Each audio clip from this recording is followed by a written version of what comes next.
અમદાવાદમાં હવે કોર્પોરેશનની નકલી ટોળકીનો પર્દાફાશ। એએમસીના કર્મચારીની ઓળખ આપનાર ગેંગનો પર્દાફાશ થયો। એએમસીના કર્મચારીના નામે બીએસએનએલ ડક ખોલી કોપર વાયરની ચોરીનો પર્દાફાશ થયો।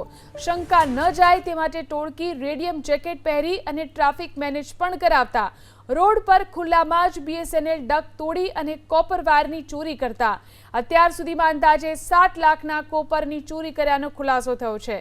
નકલી કર્મચારીની 8 થી વધુ લોકોની ટોળકી ચોરી કરતી હોવાનો ખુલાસો થયો। રવિકાંત શર્મા, વિષ્ણુ યાદવ, જાતેશ યાદવ અને રાહુલ ભરવાડની ધરપકડ કરવામાં આવી। રેકેટમાં સામેલ અન્ય આરોપીઓને ઝડપી લેવા ચક્રો ગતિમાન કરવામાં આવ્યા છે। તો જે રીતે કોપર વાયરની ચોરી કરવામાં આવતી હતી, એએમસીના કર્મચારીની ઓળખ આપી અને તેઓ કોપર વાયરની ચોરી કરતા હતા। વધુ જાણકારી મેળવી અમારા સંવાદદાતા ચેતન ફોન લાઈનથી જોડાયા છે। જી ચેતન, આ ગેંગ કેવી રીતે કામ કરતી હતી અને હવે શું કાર્યવાહી?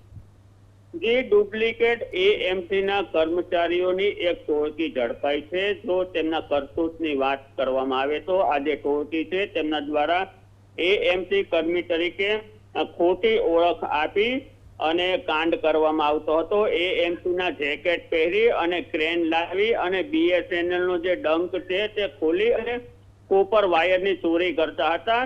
જ્યારે કોપર વાયરની ચોરી કરે ત્યારે કોઈને શંકા ન જાય તે માટે એએમસી લખેલા જે જેકેટ હોય છે, રેડિયમ જેકેટ હોય છે, તે પહેરતા હતા અને રસ્તા પર ટ્રાફિક પર મેનેજ કરતા હતા। રોડ પર ખુલ્લામાં જ બીએસએનએલ નો બાદમાં જે ડક છે તે તોડી અને કોપરના વાયરની ચોરી કરી લેતા હતા। લગભગ તેમણે આ રીતે 7 લાખ જેટલા કોપરના વાયરની ચોરી કરી હતી। બીએસએનએલના જે કોપરના વાયરો હોય છે તે ખૂબ જ હાઈટેક હોય છે અને કેટલીક જગ્યાએ હવે મોટા ભાગે લેન્ડલાઇન લાઈનો બંધ હોવાને કારણે આ કોપરના વાયરો છે તે પડ્યા રહ્યા હોય છે। તેવા બિનજરૂરી ખાસ કરીને કોપરના વાયર હોય છે તેમને આ જે ટોળકી છે તે નિશાન બનાવતી હતી। આ ટોળકીમાં રવિકાંત શર્મા, વિષ્ણુ યાદવ, જાતેશ યાદવ અને રાહુલ ભરવાડને જે વાસણા પોલીસે છે તે ઝડપી પાડ્યા છે। આરોપીઓ વિરુદ્ધ ગુનો નોંધી અને